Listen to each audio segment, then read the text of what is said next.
All right, my friends, welcome back to Anti-War Radio. I'm Scott Horton. It's Chaos 92.7 in Austin. We're streaming live worldwide on the internet at chaosradioaustin.org and at antiwar.com/radio. And it's time to discuss the most evil murderers in the history of the world.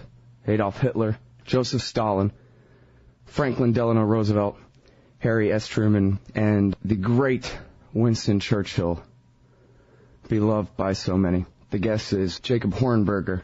He's the founder and president of the Future of Freedom Foundation. It's Repatriation, the dark side of World War II, in 7 parts. Jacob wrote this thing back in February of 1995. And we're going to discuss the mass murder by the tyrants just listed, not during the war, but during the peace, when World War II was over. Welcome back to the show, Jacob. Hey, nice to be back, Scott. Anybody ever heard of Operation Keelhaul? That's what we're talking about today, in part at least, repatriation at the end of World War II. So, well, I guess the best way into this story is the way you do it. That's telling the story of Andrey Vlasov, a member of the Russian Red Army, and really telling his personal story is the best way to get into the larger picture here. So why don't you go ahead and tell us first, Jacob, who was Andrey Vlasov and what was his story? Well, Blastoff is a very heroic figure in Russian history. He was a general in the Russian army. He was one of those that survived the mass murder of Russian officers that Stalin had committed after World War I and before World War II. And he was a fairly young man, around 40 or so. And when the Germans attacked the Soviet Union in the middle of World War II, Vlasov immediately rose to the top as one of the top generals for Stalin. And in fact, when the Germans reached Moscow, Vlasov was given the duty of defending the city, and he did that successfully. Then he was assigned to the defense of Leningrad. And unfortunately for him and the Soviets, the Germans surrounded Leningrad, and he asked Stalin's permission to retreat, and Stalin refused to give him that permission, and he ultimately was captured by the Germans and taken prisoner of war and taken back to Germany. And then once he was in Germany, I guess, you tell the story of what he'd seen. You actually have some extended quotations from him describing what he'd seen back in Russia, living under the totalitarian monster Joseph Stalin. And he actually went so far as to make an alliance, or attempt to make an alliance with the Germans and fight his group of prisoners as part of the German army against his own country, Jacob. Yeah, this was the real tragedy of this heroic figure. I mean, here he leads the Soviet army in the defense of the motherland, the defense of his country. But as he's being surrounded by the German army, and Stalin will not let him retreat, he starts doing a bunch of soul searching, and he starts thinking, this system is really an evil system, this communist system that has taken over my country. That communism is a horrible type thing. It's a horrible system. It's brutal. It's tyrannical. And then he started doing a lot of soul searching about all his fellow officers that had been killed by Stalin in the communist regime. So by the time he's taken captive and he's taken back to Germany, he's doing a lot of reflecting on this, and he says, the future of my country does not lie with communism. It lies with a free and independent Russia. So he makes an alliance with the Nazi regime, much as the U.S. government made an alliance with the communist regime to defeat Hitler. Well, Vlasov says, I'm going to make an alliance with all of these Russian soldiers that are here captive and help them defeat this communist regime in the Soviet Union with the intent of establishing a free and independent Russia or Soviet Union at the end of this thing. Now, he's perhaps a little naive, thinking that the Germans would let him do this at the end of this thing, but that's what his belief was, that he would make this alliance to defeat communism much as the U.S. had made the alliance with communism to defeat Nazism. And you say in the article, I think, that he had organized, 50,000 POWs at his service kind of thing in the camps? There was about 50,000 POWs, Russian POWs, that had been taken captive by the Nazis. And so they put Vlasov in charge of this division within the German army to fight the Soviet communist regime. And so it was Russian soldiers operating within the German army to defeat the Soviet Union, which was essentially fighting against the government of their home country. Mm-hmm. But the way the story goes, though, Hitler didn't use them until it was already way too late and the Soviets were marching across Eastern Europe. Well, that's right. Hitler didn't trust Vlasov because, he was obviously this Soviet hero. He had led the Soviet troops in the battle against the Germans, and so he didn't quite know what Vlasov's game was. He could not really honestly believe that this was a man who was devoted to the welfare of his nation. And so he didn't trust him. But at the very end, he said, okay, we'll let you lead this division into battle against the Soviet troops. And Vlasov's men ended up seeing very little battle. The irony of this is they helped liberate the Czech people from German tyranny in the midst of all the chaos as World War II was wrapping up, and then the Germans were getting ready to surrender. But at the end of this thing, Germany surrenders, and Vlasov realizes that it is not in his interest or the interest of his men to be taken captive by the Soviet side of the Allied forces for obvious reasons. Right. So he decides that he's going to figure out a way to surrender to the Americans, figuring that the Americans are fair-minded people. They're not any communist lovers, that maybe they made this alliance out of necessity with the communists, but certainly they would not align themselves with communism in the final analysis. So he does that. He figures out a way to surrender to the Americans and the British rather than the Soviets. All right, now, basically what happened here was that as all this is going on, the politicians in the Soviet Union, in the United Kingdom, and in the United States had already decided the fate of all these prisoners of war once the fighting had stopped.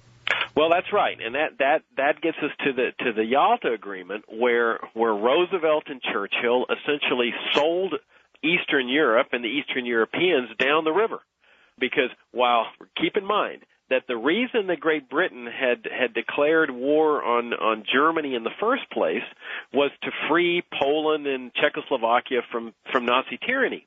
Well, at Yalta, Roosevelt and Churchill agreed to turn over Eastern Europe to the Soviet communists at the end of the war.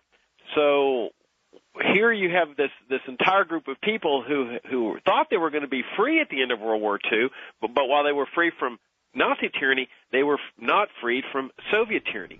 Well, as part of that deal at Yalta, Roosevelt and Churchill also agreed to the return of prisoners.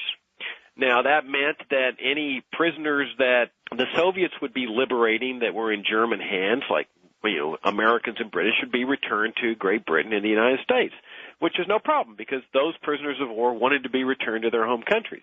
But they also agreed that any prisoners Russian prisoners that were liberated out of German hands would be repatriated to the Soviet Union. Well, that obviously created a huge problem for Vlasov and his men because they did not want to be repatriated to this country because they knew the fate that awaited them under Stalin and the communists. Well, now, how could they have known that anything bad would happen to them under the authority of Joseph Stalin, Jacob? Well, keep in mind that in Stalin's mind, now Stalin's a brutal guy. I mean, this is a guy that killed, 40 million people and so forth. So the communists were no better than the Nazis in terms of brutality and tyranny. In Stalin's mind, Vlasov and these Soviets are traitors because they have taken up arms against their own government. Now, Vlasov would consider himself a patriot because he's trying to overthrow an illegitimate evil regime that is taken over in his country. In other words, he's fighting for his country rather than and in the process opposing his government. So the whole tragedy here involves questions of what is patriotism, what is nationalism, what is treason. So everybody knew that if these Russians were turned back over to Stalin, that he would have them executed or sent to the Gulag as traitors. How do we get from the 50,000 to 2 million? When we talk about the repatriation at the end of World War II, you say in this article that 2 million people were turned back to the Soviet Union. Well, the 50,000 were the men under Vlasov's command. Mm-hmm. But overall, there was 2 million Russians repatriated to the Soviet Union. Now, some of us would argue that those people should have been given a choice. That at the end of the war, at the end of hostilities, if they did not want to be repatriated, the U.S. government and the British government had absolutely no business, both morally and under international law, forcibly repatriating them into communist tyranny, especially when they knew the fate that would await them. I mean, this was just effectively complicity in murder. Okay, now, well, let me ask you, though, because Vlasov, clearly from the point of view of Stalin, was a traitor, at least, to the state, the Soviet state. He was a traitor, allied with Hitler and tried to invade his own country, kind of thing like that. But that was only the 50,000 men under Vlasov. That's pretty horrible, but did Stalin consider all 2 million, anyone who surrendered to the Germans were automatically considered traitors to be executed? Yeah, or sent to the Gulag, because his position was that nobody should ever surrender or be taken captive, that the soldier's duty is to die in battle against the enemy. And so he could not trust anyone who had been taken captive. I mean, he might have been infected with pro-German sentiments or anti-Soviet sentiments and so forth. So Stalin didn't like any of these people that were being repatriated, or at least most of the people. And nobody was safe. Anybody who was being repatriated, they didn't know what their fate was, and a lot of them found themselves either executed or in the Gulag. Yeah, but this was Uncle Joe Stalin, and that's probably, must be because Churchill and FDR had no idea what a terrible guy Stalin was. He may have murdered tens of millions of his own people, but, it's hard to get a reporter into Russia. Nobody knew that, right?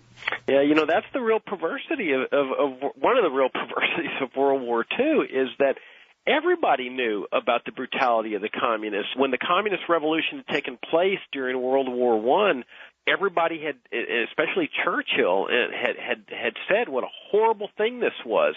They didn't even recognize the regime because they were so opposed to this brutality and violence and tyranny, and of course the communist idea of taking from those who have to give to those who don't have. And so all of a sudden, here you've got the U.S. and Great Britain entering into a partnership with this monster regime.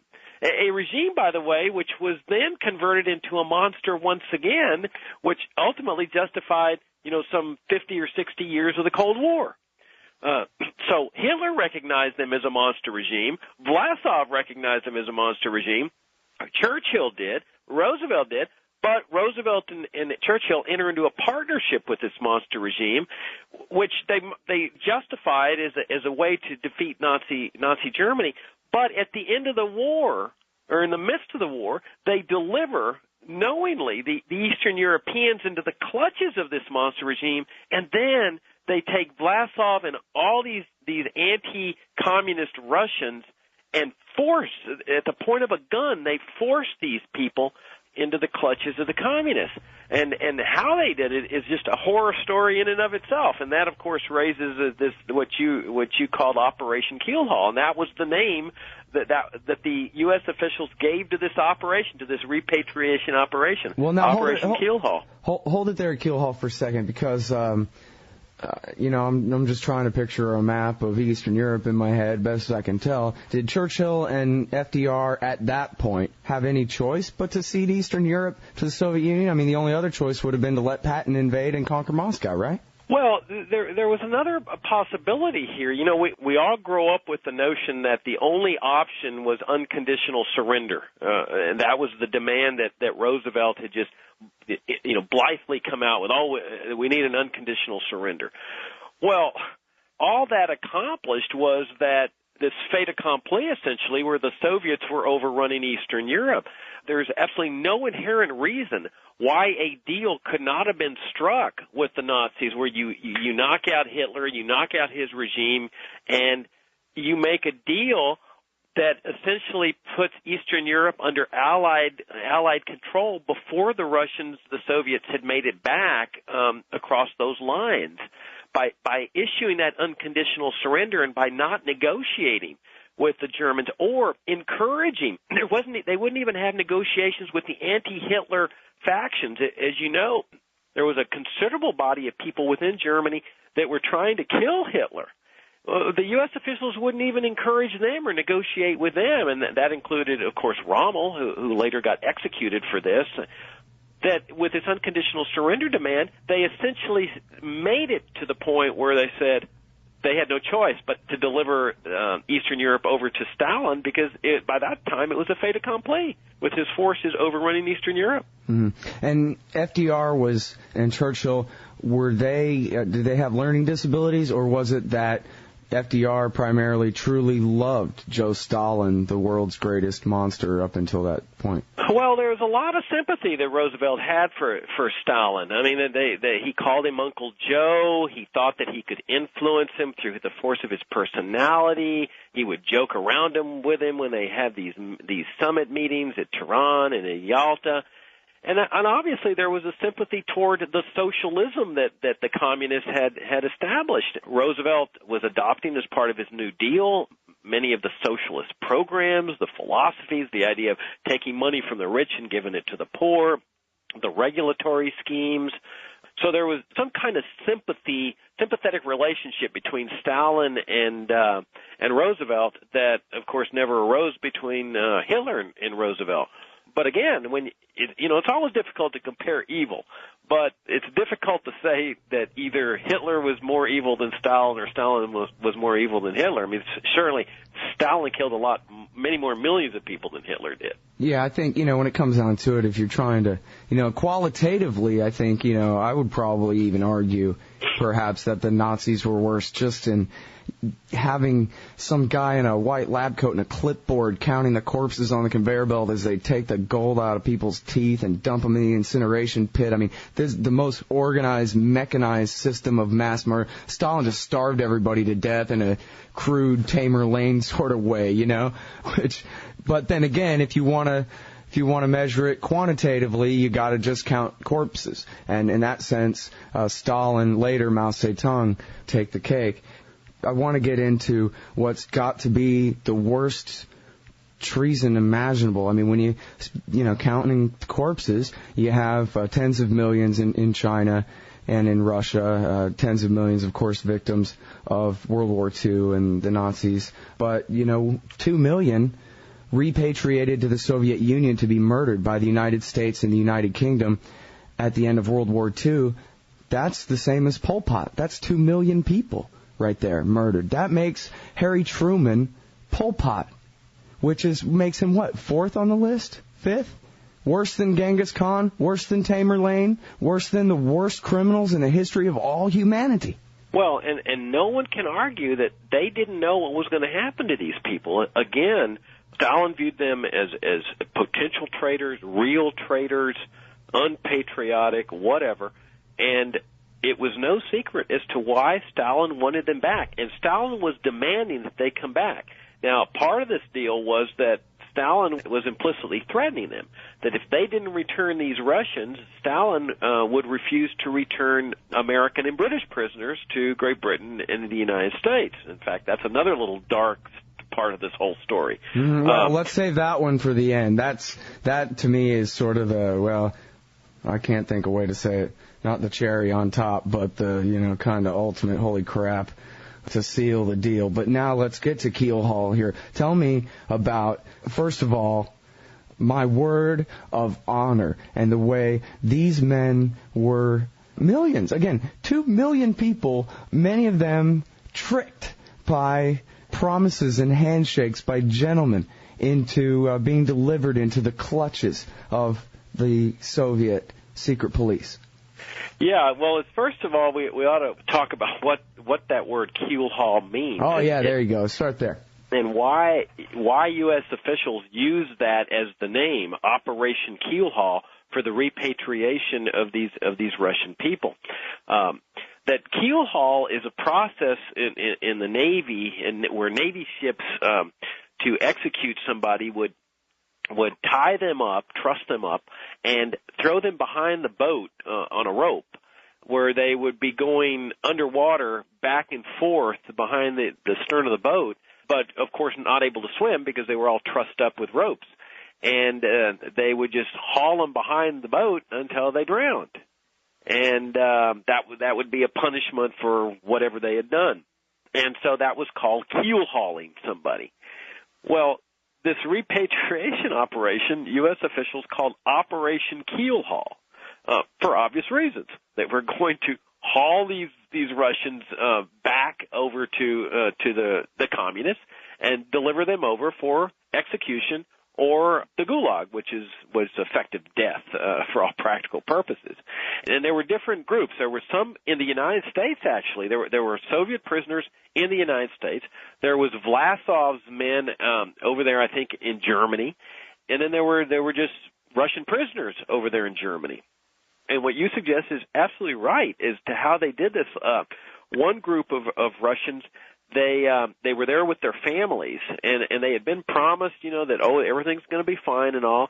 And so one day they were told, these Russian officers, listen, just leave your jackets here. We just need you to come over to this meeting, and we need you to separate from your families, just temporary. And the Russian officers looked nervous, and the British official said, look, you have our word as British officials, our word of honor, that everything's fine. You can count on our word of honor. And they got them to this place, and all of a sudden up pops the communist military and the Soviet military and starts to take these people into custody. And of course, the Russians are sitting there saying, it would have been better to just be shot than to lose your life, relying on a word of honor from a British who obviously had no word of honor at all. So they tried to resist violently, getting on these Soviet trucks, military trucks and stuff, and the British soldiers started beating them and hitting them in the head with rifle butts and stuff. They knocked them unconscious and then just threw them like a sack of potatoes onto these trucks stacked on each other. And of course they woke up to find themselves back in the Soviet Union. That was just one little, anecdote as to what happened there. With Vlasov, they turned Vlasov over to the Soviet officials, against his will, and Vlasov was not naive. He knew what was going to happen to him. And sure enough, there's no telling what kind of torture he was subjected to, but he was executed, and an announcement was made that he, as a traitor of the Soviet people, had been executed. And as I recall, I could be mistaken on this, but I have a vague recollection that his body parts were posted around town on the poles for display. So, yeah, he met the fate that he knew he was going to meet, and that Roosevelt and Churchill and Stalin knew that he would meet once he got turned over. And tell us about the guys at Fort Dix, New Jersey. Yeah, they were safe on the American side of the Atlantic Ocean. Yeah, one more thing about Vlasov, which is kind of interesting, is that after the fall of the Soviet Union, the Russian people started to realize what had happened to Vlasov. And since then, Vlasov has actually been rehabilitated as a hero of the Russian people. And he's celebrated today now as a hero of the Russian people. Really? Because people realize that he was fighting for his country by opposing his government, which was an evil, tyrannical, communist government. And so while the government considered him a traitor, today the Russian people consider Vlasov a very big Russian hero. And in my opinion, he's a very heroic figure, the kind of man that stands for principle, that fought for his country by opposing his government. Yeah, he sure is the epitome of this tragedy, no doubt about that. All right, now tell me about Fort Dix, New Jersey. Yeah, at Fort Dix there were some Russian prisoners, and they were told that they were going to be repatriated, and they just resisted violently. They refused to go, and so again, U.S. soldiers had to be used to bring them into submission, to board these Soviet ships, and these guys were begging them, please just kill us now. Don't send us back for what awaits us. Just finish it right now. And of course, the U.S. soldiers did not do that. They said, no, you have to be returned. And so they were put on this ship, and they started to revolt on the ship, trying to disable the engines and so forth. I mean, they knew that the communists are not nice people when it comes to things like torture and gulags and executions and things. Well, I got to tell you, I think that sounds almost unbelievable. You know, I know better, but it kind of reminds me in Pat Buchanan's new book, he talks about, I guess, Finland, Norway, somewhere like that, where they could hear the screams from the other side of the border from the Soviet Union, and they were so frightened of what might happen to them if the Soviets came. I mean, think about that. Seriously, brave soldiers, right? Soldiers telling their American captives, please, please murder us rather than turn us over to Stalin, please. And we say, nah, screw you, and put barbiturates in their drinks and drug them and then hand them over to the Cheka. Yeah, that's right. That's how they got they eliminated their resistance on that ship. That somebody slipped barbiturates in their coffee, and they drank the coffee, fell asleep, and thus ended their resistance. And they woke up, duly tied up, I'm sure, on the way back to the Soviet Union. And again, we cannot overstate the brutality of the Soviet communists. I mean, we know the stories of what was happening when they reinvaded Germany. Now, that's not to say the Nazis were any better, but we know what the Soviet soldiers were doing when they reinvaded, when they came back into Germany. They were raping German women just willy-nilly. It was a horrible, horrible, brutal army. And these were communists. I mean, this was the whole idea of the Cold War, the brutality of communism and so forth. And they were not any less brutal during World War II. So, yeah, these soldiers knew what was going to happen to them. The American soldiers knew what was going to happen to them and were complicit in this crime. And I consider it a crime. I think it's a horrible crime. That really what the U.S. should have done is said, we're not going to force anybody to go anywhere that he doesn't want to go to, and especially not to a communist regime where they're certain to be executed. Well, this must be why the American people got sick of the Democrats and elected Ike Eisenhower, right? It was because they knew all about this and were ashamed, right? Well, I'm not really sure. I'm not really sure about that. You know, World War II has always been sold as the good war, you know, the gray war, that, the great generation fought this good war and stuff. Well, there's these dark secrets of World War II that I think just now are starting to come out, or that have come out, but Americans haven't wanted to face them. And you've got this new book by Pat Buchanan, as you mentioned, that said, look, you know, this war turned over Eastern Europe, the East Germans, to the Soviet communists. I mean, who wanted to die for that? To die so that Hitler could be knocked out of control of Eastern Europe just so that Joseph Stalin and the communists could take over for the next 60 years. I mean, that's why it was kind of ironic when Bush and the rest of the U.S. officials were celebrating this big anniversary of winning World War II, and they went over to Eastern Europe, and they were kind of befuddled as to why the Poles and the Czechs and the people in the Baltics, Lithuania and so forth, were not celebrating this great victory. And it finally hit them. Oh, yeah, well, being under Soviet communist tyranny wasn't any great victory for them. Yeah, but, you know, here's my problem. FDR was such a great man. I can't understand. You must be wrong, because he wouldn't be part of something like this. Well, these are the things that we learn about our public officials, that, we're all taught these things of, oh, yeah, great man, and, you know, fighting for freedom and so forth. And, you know, then we find out that, hey, they've done some really, really bad things. I mean, here was Roosevelt promising the American people prior to his election in 1940 that I give you my word, your boys are never, ever going to be sent into any foreign wars. And because the American people wanted nothing to do with World War II after the fiasco of World War I and then the rise of Adolf Hitler and so forth. And yet here was Roosevelt lying. He was doing everything he could to get the United States into that war, including provoking and manipulating and maneuvering the Japanese into firing the first shot. So, but these are things that it's incumbent on us, Scott, as you well know, that it's incumbent on us to share with the American people as part of a truth and reality campaign of, hey, this is the real stuff that goes on.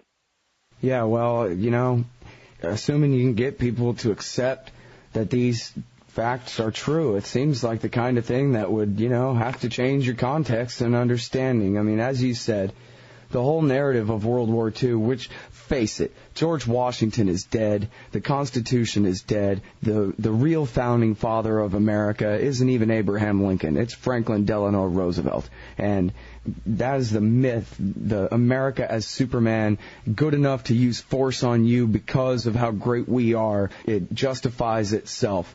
It's okay for us to replace the British Empire and more so.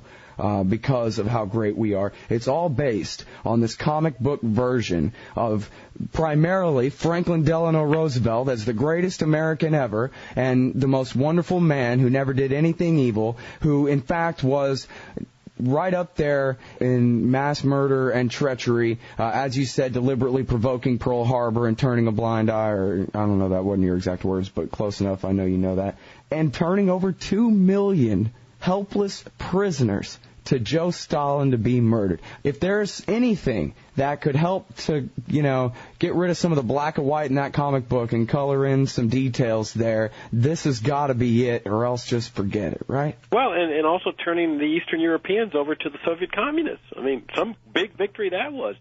You could argue, Jacob, that was just because they're stupid, because they said, oh, Hitler's so evil, we have to have an unconditional surrender, and didn't realize that, oh, geez, I guess that's just going to give Stalin more time to conquer more land, huh? I mean, I'm not arguing that, but that would be the excuse, wouldn't it? Well, that would be the excuse. And I know this isn't the topic for today, but we also can't ignore the enormous effect that Roosevelt's economic policies have on us today. I mean, all this stuff about the bailout and this is the so-called failure of free enterprise. We've heard all this nonsense under the Roosevelt regime, where they've taught us in these public schools that the stock market crash in '29 was the failure of free enterprise and the Great Depression saved free enterprise. It's the exact opposite. It's been a lie from the very beginning. It's the Federal Reserve that caused that stock market crash, and it was the New Deal that prolonged the Great Depression and aggravated and made it worse for more than 10 years. And we're living with the consequences of that on a domestic level now with all this financial crisis. Well, and it's hilarious to listen to people in 2008 say that what's happened now proves the failure of laissez-faire free market capitalism, as though we hadn't all completely been brainwashed, all of us, even the people who don't care, pay attention at all. So we all weren't brainwashed in third grade or whatever to understand that freedom and laissez-faire caused the Great Depression, and we created this gigantic post-constitutional government in D.C. in order to smooth out those booms and busts and take care of those problems back in the 1930s when our grandparents were little kids. How could it possibly be that what happens now has anything to do with laissez-faire when we have the greatest, in size, government in the history of all of the solar system? Well, that's right. And the lies just continue. And that's the root of what we're going through today. Laissez-faire, deregulation, capitalism has failed. It's the same nonsense. I mean, we've lived under a socialist interventionist regime since Franklin Roosevelt's regime. Yeah. But people have been taught that this is free enterprise, and so we repeat it's that old saying, those who don't learn history are condemned to repeat it. I think there can be a lot of truth found in confusion, and I have to always be careful about this kind of thing because you can kind of get in trouble for using these words too loosely. But I think if we go back in history, this is the kind of thing Justin Raimondo writes about all the time, how the right wing used to be the liberals, and they were laissez-faire, individualist, capitalist types, and that's what liberals used to be before socialists stole the word from them, and it was the conservatives who were always the statists until the socialists became even more statist than them. And you go back and forth, and we have all these people have switched parties and switched ideologies. It's almost always over war that the people trade back and forth and through through these things. But if we rewind this to say, for example, the Wilson administration and the takeover of the Democratic Party by what they call the progressive faction, we see people like Colonel Edward Mandell House, who wrote a blueprint for a fascist state. That's what he called it. Well, later he bragged, I anticipated Mussolini by several years.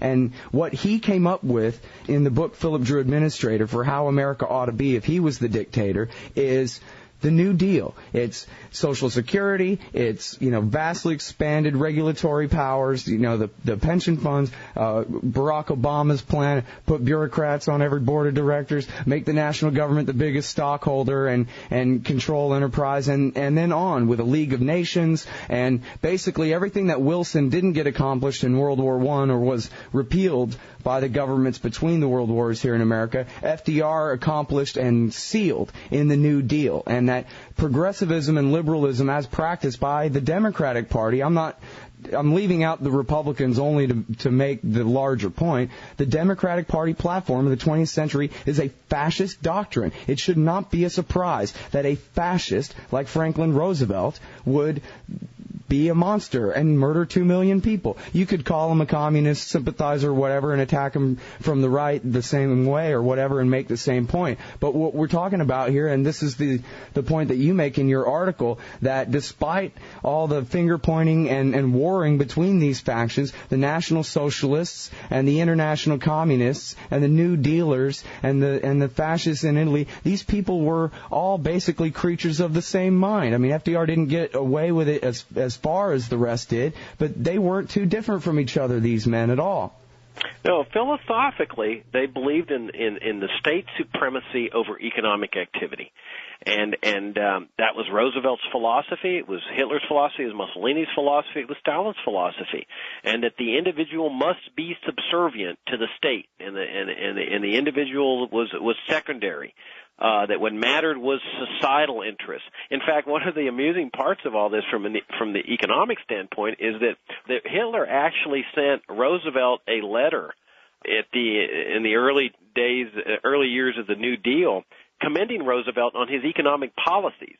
And he said in the letter that I understand what you're going through, and you understand the importance of just trampling over opposition in order to establish your plans and your directives and so forth. And he says, I can understand that fully. And of course he could, because this was his mindset, the idea that government exists to control people's economic affairs, the idea of leaving ownership in private hands but controlling it from the central apparatus of the state. Philosophically, they shared the same commitment. You can see this in Roosevelt's National Industrial Recovery Act, which ultimately was declared unconstitutional. But here were the roots of Social Security, which, of course, was a core element in National Socialist Germany, national health care, Medicare, Medicaid, the SEC, all these departments of labor, agriculture, and commerce, and so forth. They all have their roots in Roosevelt's statist philosophy. Mm-hmm. And now I know people just cringe when they hear someone oppose Social Security, but as your fellow, or I'm not sure what title you give him, Anthony Gregory, has pointed out, when Bismarck invented Social Security in Germany, it had nothing to do with caring about anybody. The purpose was to tie the individual to the central state, period. Well, yeah, and Bismarck had taken Social Security, the idea, from the German socialists. I mean, he was essentially trying to co-opt them so that they wouldn't get too prominent in Germany. So he simply adopted their socialist principles, much as the Democrats and the Republicans did with the progressives. But there's no doubt that it's a socialist program. There's no pool, there's no fund. They didn't put your money away in a lockbox. It's a straight transfer program. It takes money from young people who are having a difficult time starting families and buying a house and transfer it to old people. It's a straight socialist program. It has its roots in German socialism. Yeah. All right, now, Jacob, I made you save it till last. And to wrap up the interview here, can you please discuss the American and British POWs who also were left behind in Russia, basically, or sent to Russia? This may be the biggest horror story of all about this thing.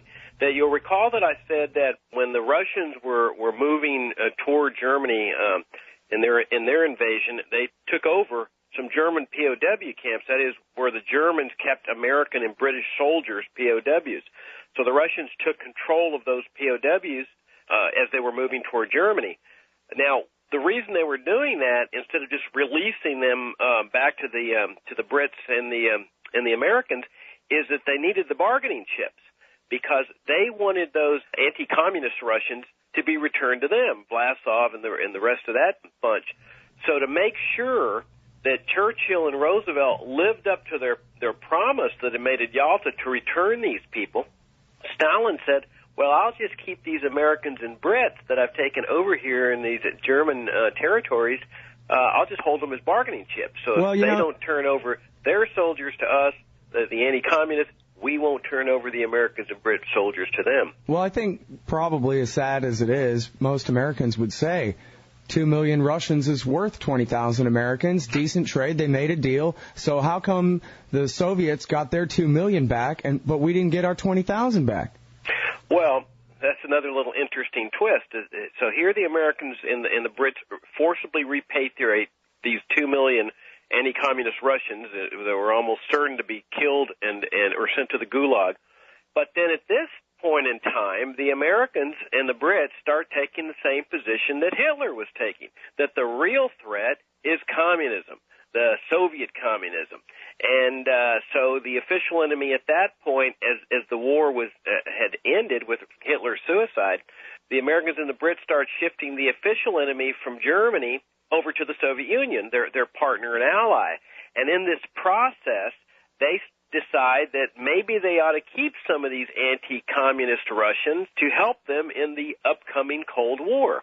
At the same time, they started enlisting the assistance of Nazis that they had previously been trying to kill and who they had vilified as these horrible people. Well, now the Nazis are becoming partners with the Americans and the Brits, and so are these anti-communist Russians, who they're no longer forcibly repatriating. In other words, they kept some, and we're now enlisting their assistance. Well, Stalin learns about this, so he says, well, then if you're not going to repatriate those Russians that are now working with you, we will just keep these Americans and these Brits.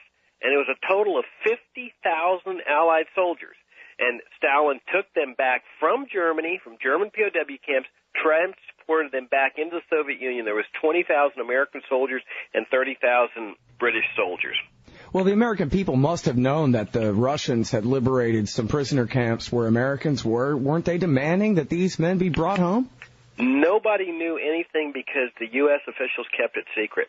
In fact, to this day, they will not open up all the files on World War II because they say that national security is at stake, some 60 or 70 years after the war. Right. But there's a great book on this. It's called Soldiers of Misfortune. And it's an absolutely awesome book that tells this whole horror story. And even personal tidbits of where American soldiers were seen being taken back to the Soviet Union, and then rumors of conversations would leak out of Americans that had just been forgotten. I mean, here is the government, the U.S. government, is always saying, support the troops, whenever a war breaks out, no matter how immoral the war may be, you got to support the troops.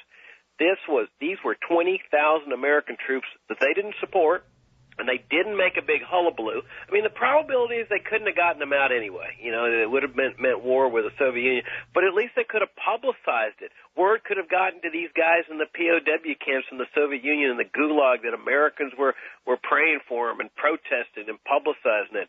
Nothing. Everything was kept secret. Well, they must have just, lied to the parents and said that these 20,000 men were killed in action, or what? I would assume so.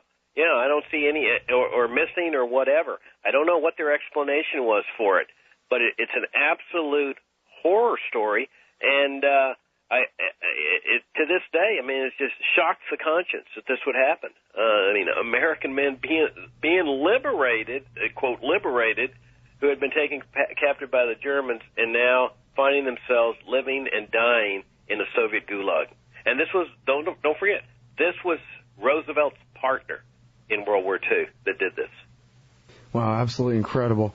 And like you said, this is a story that is almost unheard of anywhere. You know, like you say, the contradiction between the support the troops mantra, which means you have to support the policy or else you're betraying the troops and all that. Boy, talk about ringing hollow. These men, these 20,000, were among what are, I think, by our common definition now, the greatest men ever to live, ever. The greatest generation, the American heroes that defeated the Nazis. These are the men who, of all people, to not be stabbed in the back and left high and dry like this, to be sent off to Siberia, to be worked to death, and the American people don't even know about it at all. Boy, if that's the way they treat the greatest generation, how should I expect to be treated when they conscript me to fight in the next war? Well, it's the standard stuff. I mean, the soldiers are the pawns, and that's what we learned how they were treated after Vietnam when they came back, and weren't treated for the Agent Orange stuff that had been sprayed on them and stuff. They were told that their sicknesses were in their imaginations and so forth. I mean, the average soldier, especially those that have gone through VA hospitals, they know how this government treats them.